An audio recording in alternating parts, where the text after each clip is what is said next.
दोस्तों नमस्कार। ITI technical course YouTube channel पर एक बार फिर से स्वागत है।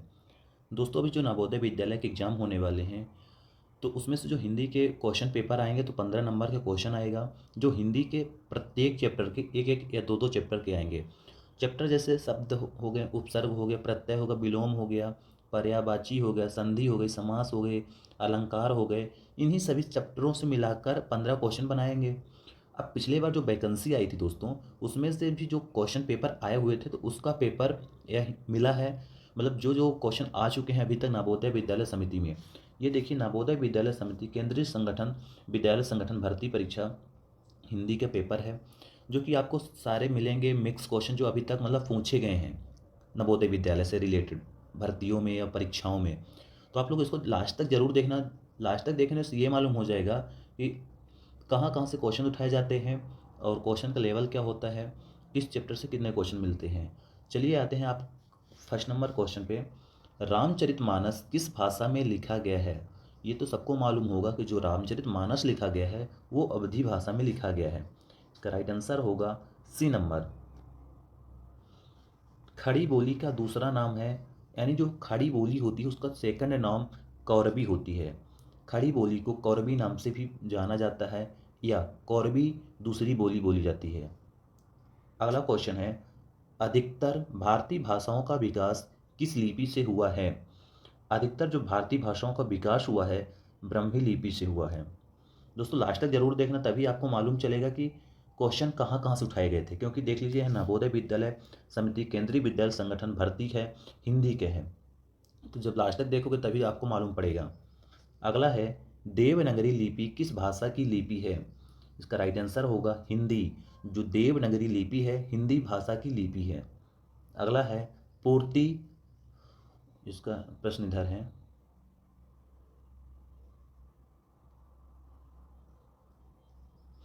छठवां नंबर है, पांचवा नंबर अभी करना है। छह वर्ण किसके योग से बना है? छह वर्ण जो है का योग से बनाया गया है। अगला है, निम्नलिखित में से कौन सा वर्ण उच्चारण की दृष्टि से दंत नहीं है? उच्चारण की दृष्टि से दंत नहीं है, यानी टा। जैसे ता हो गया, ना हो गया, दा हो गया। इसमें जब हम बोलते हैं शब्दों को तो जीभ हमारी दांतों से टच होती है, जैसे ता, ना, दा। बस जो टा होती है, टा बोलते समय हमारी जीभ कुछ ऊपर की ओर मरोड़ी जाती है, इसलिए दंत से टच नहीं होती। इसका जो राइट आंसर होगा डी नंबर होगा। देखिए क्या पूछा है, निम्नलिखित में से कौन सा वर्ण उच्चारण की दृष्टि से दंत नहीं है, यानी दंत वाली नहीं है। अगला क्वेश्चन है, का वर्ण उच्चारण की दृष्टि से क्या है? का वर्ण कंठ है। का को का का बोलते समय आपकी जीभ कंठ में टच होती है, ऊपर तालुक में टच होती है, इसलिए इसको कंठ शब्द बोलते हैं। अगला है, निम्नलिखित में से कौन सा वर्ण घोष है? ऐसा कौन सा वर्ण है जो घोष है? इसका राइट आंसर होगा सी, यानी दा नंबर। अगला क्वेश्चन है, यहाँ पे लिखा है 9 नंबर से 13 नंबर प्रश्न में बर्तनी की दृष्टि करना है। बर्तनी यानी स्पेलिंग यानी शुद्धता। अब इसमें 9वां नंबर देख लिए, शीर्षक, शीर्षक, शीर्षक, शीर्षक। इसमें से कौन सा शब्द शीर्षक सही होगा? इसका जो राइट आंसर होगा सी नंबर, यानी राइट आंसर द सी। जैसे मंत्रिमंडल, मंत्रिमंडल, मंत्रिमंडल, मंत्रिमंडल। इसका राइट आंसर बी नंबर होगा, मंत्रिमंडल। अगला है अतिथि, अतिथि, अतिथि थी, अतिथि। इसका राइट आंसर होगा बी नंबर, अतिथि। यानी जब कोई गेस्ट आते हैं, कोई रिश्तेदार आता है, उसको हम लोग बोलते हैं अतिथि आए हुए हैं। चलिए आगे चलते हैं, देख लेते हैं। पूर्ति, पूर्ति, पूर्ति। सी नंबर इसका सही होगा, पूर्ति। कोई भी चीज़ की जो पूर्ति हो जाती है। अगला है निरस्ता, निरस्ता, निरीसिता, नीरसता। इसका जो राइट आंसर होगा दोस्तों डी नंबर होगा, निरास्ता।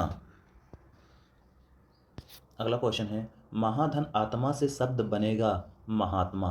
देखो संधि विच्छेद के भी क्वेश्चन पूछे गए हैं। महाधन आत्मा से जो शब्द बन रहा है वो है महात्मा। रमाधन ईश बराबर रमेश, इसमें कौन सी संधि है? गुण संधि। रमाधन ईश बराबर रमेश, इसमें गुण संधि है। अगला है, उच्चारण का संधि विच्छेद होगा।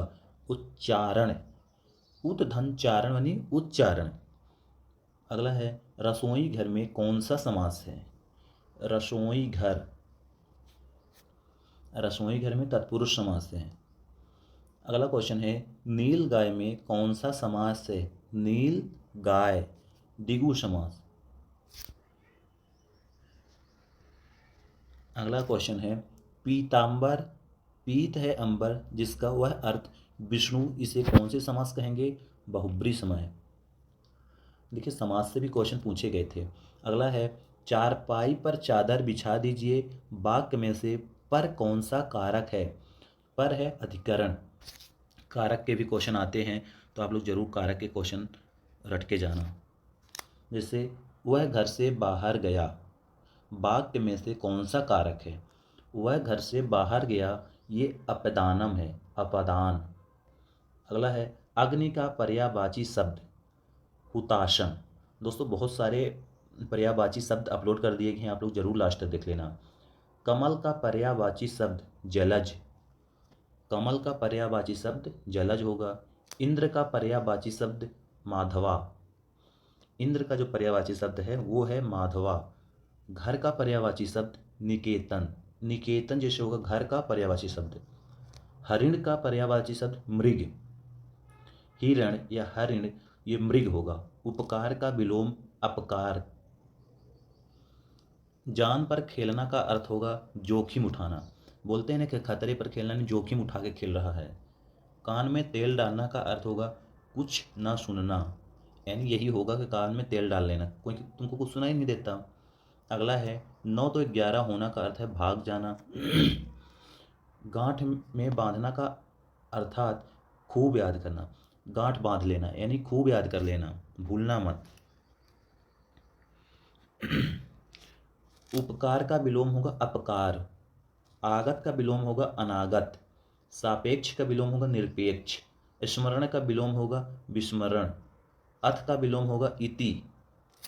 बहुत अच्छे अच्छे शब्द पूछे गए हैं। वाक्यों के लिए एक शब्द यहाँ बताना है। बहुत सारे शब्द दिए हैं, जैसे जिसमें संदेह न हो वो कहते हैं असंदिग्ध, जिसमें बिल्कुल संदेह न हो उसे असंदिग्ध बोलते हैं। जिस पर मुकदमा चल रहा हो उसे कहते हैं अभियुक्त, अभियुक्त। जो आंखों के सामने हो उसे कहते हैं प्रत्यक्ष, जो आंख के सामने हो उसे कहते हैं प्रत्यक्ष। जंगल में लगी आग को कहते हैं दवानल, दवानल। जो कानून के विरुद्ध हो उसे कहते हैं अवैध, यानी जो कानून के विरुद्ध है उसे अवैध कहेंगे। अगला क्वेश्चन मोहन को हिंदी पढ़नी है इसीलिए वह शास्त्री जी के यहाँ गया है, कौन सा वाक्य है? संयुक्त वाक्य। सत्य बोलो परंतु कटु सत्य ना बोलो किस प्रकार का वाक्य है? संयुक्त वाक्य। छाती पर मूंग दलना का अर्थ है बहुत परेशान करना। बहुत अच्छे अच्छे क्वेश्चन हैं दोस्तों। यहाँ पे कुछ गद्यांश दिए गए हैं, इस गद्यांश को पढ़ना है फिर इसके आंसर करना है। जैसे लिखा है, यह गद्यांश किसका लिखा हुआ है? रामधारी सिंह दिनकर के। यह गद्यांश पढ़ने के बाद आपको पता चल जाएगा। अभी मैं प्रश्न प्रश्न आंसर करा देता हूँ। अगला है जिंदगी के असली मजे किनके लिए हैं? जो परिश्रम करते हैं। उपर्युक्त गद्यांश में किस बात के महत्व को बताया गया है? श्रम, श्रम को बताया गया है इस गद्यांश में। जो धूप में खूब सूख चुका है उसे अभिप्राय है कड़ा परिश्रम करना। अमृत वाला तत्व का तात्पर्य है जीवन का सार। मैया मैं तो चंद्र खिलौने लय हो में कौन सा अलंकार है? रूपक अलंकार। कनक किनिक नुपुर धुनि सुनी कहत खलन सन रमुन हृदय गुनी में कौन सा अलंकार है? अनुप्रास अलंकार। अगला है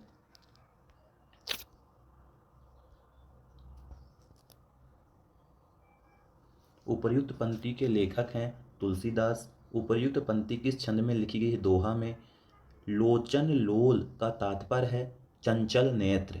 लोचन लोल का तात्पर्य चंचल नेत्र है। नेत्रों के संदर्भ वर्ण में किस अलंकार का वर्णन किया गया है? उत्प्रेक्षा अलंकार। अगला है, उपर्युक्त पंक्तियाँ किस भाषा में लिखी गई हैं? अवधी भाषा में। पद्मावत के लेखक कौन हैं? जायसी। निम्नलिखित में से कौन सी रचना रामधारी सिंह दिनकर की है? उर्वशी। राम लल्ला नहछू किसकी रचना है? तुलसीदास। राम लल्ला नहछू तुलसीदास की रचना है। चांद का मुंह टेढ़ा है के रचनाकार कौन है? गजानन माधव मुक्तिबोध। अगला है, पद्मावत के लेखक कौन है? जायसी। आषाढ़ का एक दिन नाटक के लेखक हैं मोहन राकेश। इनमें से कौन भक्ति काल का कवि नहीं है? अमीर खुसरो। राष्ट्रीय नाट्य विद्यालय कहाँ है? नई दिल्ली में। बिहारी ने क्या लिखे? दोहे। रंगभूमि उपन्यास के लेखक कौन से हैं? प्रेमचंद। निम्नलिखित में किसको साहित्य अकादमी का पुरस्कार मिला? नामवर सिंह को। सर्कस उपन्यास किसका लिखा हुआ है? संजीव। अगला क्वेश्चन है, निम्नलिखित में से कौन सा प्रबंध काव्य है? रामचरितमानस। आकाशदीप कहानी के लेखक जयशंकर प्रसाद हैं। मानवीकरण अलंकार का प्रयोग किस प्रकार की कविता में हुआ है? नई कविता में। अगला है, निम्नलिखित में से कौन सी पुस्तक रामचंद्र शुक्ल द्वारा लिखी गई है? हिंदी साहित्य का इतिहास। आत्मजयी का रचना कौन है? कुंवर नारायण। नामवर सिंह ने अधिकांश क्या लिखा? आलोचना। अगला है, पृथ्वीराज रासो किस कला की रचना है? आदिकाल की। अपने अपने राम उपन्यास किसका लिखा हुआ है? भगवान सिंह का। अगला क्वेश्चन, निम्नलिखित में से किस कवि ने अधिकांश कविताएं ब्रज भाषा में लिखी हैं? सूरदास ने। कामायनी किसकी रचना है? जयशंकर प्रसाद। निम्नलिखित में से कौन छायावादी कवि है? सुमित्रानंद पंत। प्रभु जी तुम चंदन हम पानी, जाकी अंग अंग बस समानी किस संत कवि की पंक्तियां हैं? रैदास की। संसद से सड़क तक काव्य संकलन किसका है? सुदामा पांडे धूमिल। चीफ की दावत कहानी के लेखक कौन से हैं? भीष्म साहनी। दोस्तों ये 80 क्वेश्चन मिक्स कर दिए हैं नवोदय विद्यालय से रिलेटेड। आप लोग ज़रूर देखना, क्योंकि क्वेश्चन इसी तरह के आएंगे इस बार भी। आप लोग ज़रूर तैयारी करके जाना हिंदी के।